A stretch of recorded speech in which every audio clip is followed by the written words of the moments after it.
That's it, stop now. Trev, am I wearing this right? I think that's actually en vogue. Is this the way that, is this the way... I see Tyra Banks just last week wearing one like that. You know, she looked fierce in it as well, didn't she? That's the word, fierce. I have to be a bit careful because I can actually set my head alight if I lean over to the walls. If I was you, I'd move the bobble. Shall I move the bottle?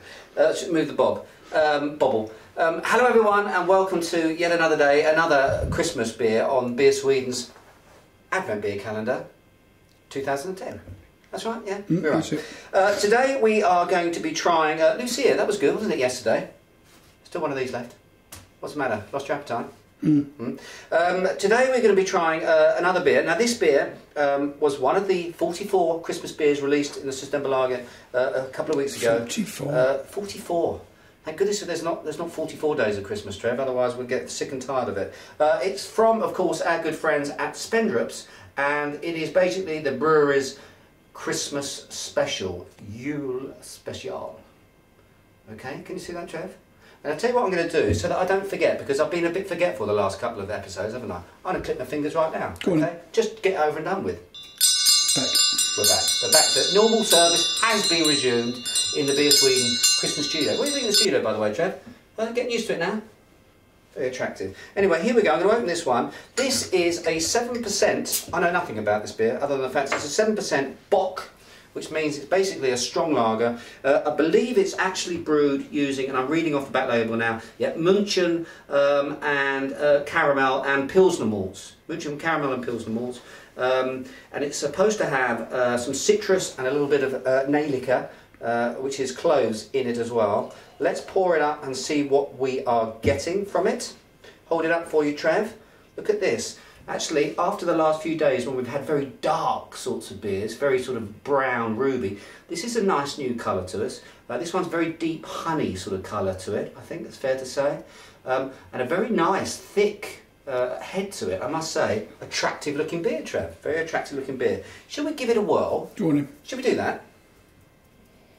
Nobody's minded about that for ages. No, and I'll tell you what, when I said honey colour, there's actually a little bit of honey coming in, and this is actually not too bad at all. On the nose you're getting some very nice bready and sort of cereal types of smells, kind of like if you've ever gone into a brewery and you can actually smell the grist when it's actually being crushed, the barley's being crushed, and you get that kind of really cereal, like almost like start cereal in the morning. I'm getting quite a lot of that. It's actually quite, and a little bit of, I'll tell you what it is, Trev, Horlicks. Horlicks. Is that in Sweden? Can you get Horlicks in Sweden? I wouldn't imagine anybody would know what that was. There's that sort of drink that's got oatmeal and all that sort of stuff. Actually really quite attractive, malty, brown bready sort of nose to this beer.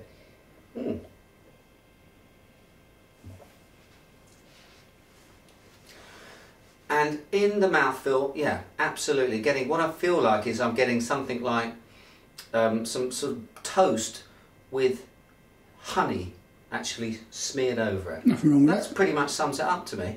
And I tell you what, Trev, I'm actually quite liking this. 7% again. No, it's not really even there. I'm a bit of a one for alcohol. I kind of, you know, I pick up on that. Very sensitive to it.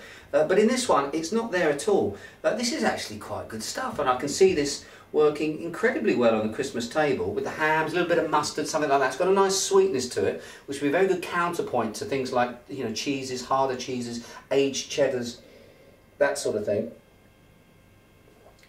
In terms of the Christmas spices or the cloves, not really getting that, to be honest with you, but there's a very nice sort of caramel sweetness to this beer that I do like, I have to say. So I'm actually impressed, Trev. Spendrups beer that I like. There you go. They're few and far between, but this one's a doozy as far as I'm concerned. And for that, because I'm feeling generous... No, I shouldn't say what? I was going to say, is it relative, but, you know... No, we're not really relative on this show, are we? You have to look at the ratings to see that we're not relative at all. And it is Christmas, so we're in the ho system. But as far as this beer is concerned, on face value, quite frankly, I'm going to go 3 hoes. It's a good 3-hoer, Trev. 3 hoes for Spendrups and their Christmas special. Congratulations. Yeah, thanks very much. Good day. Anyway, until tomorrow, cheers and beers.